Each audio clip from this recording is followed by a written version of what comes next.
So we had this shower arm break off, which I don't know what this thing is, but we had to open up this around it because number one, there's something missing on this to reattach it to that.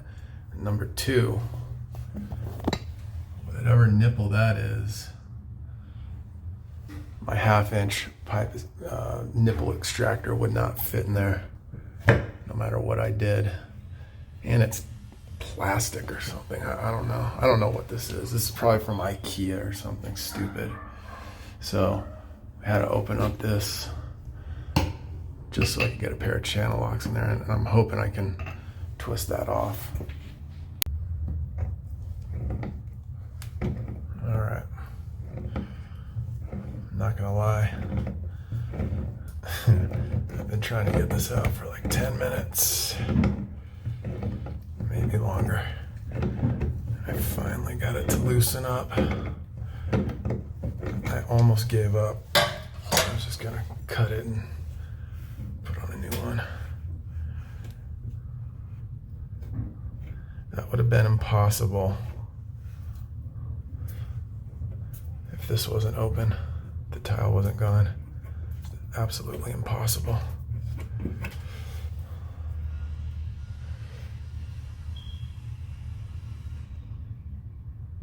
Huh.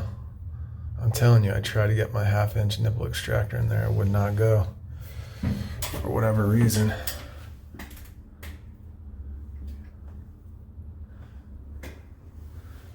It's like IKEA junk. That's what that looks like.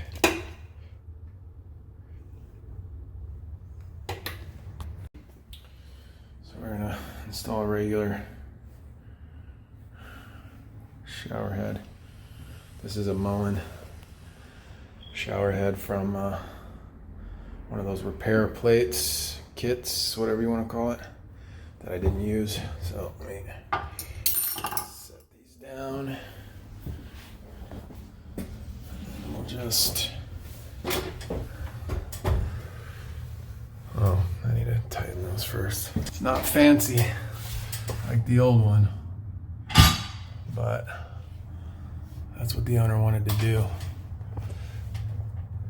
is get rid of the fanciness. The fancy stuff is just not quality, unless you're buying, I don't know, maybe Kohler. But got a working shower now.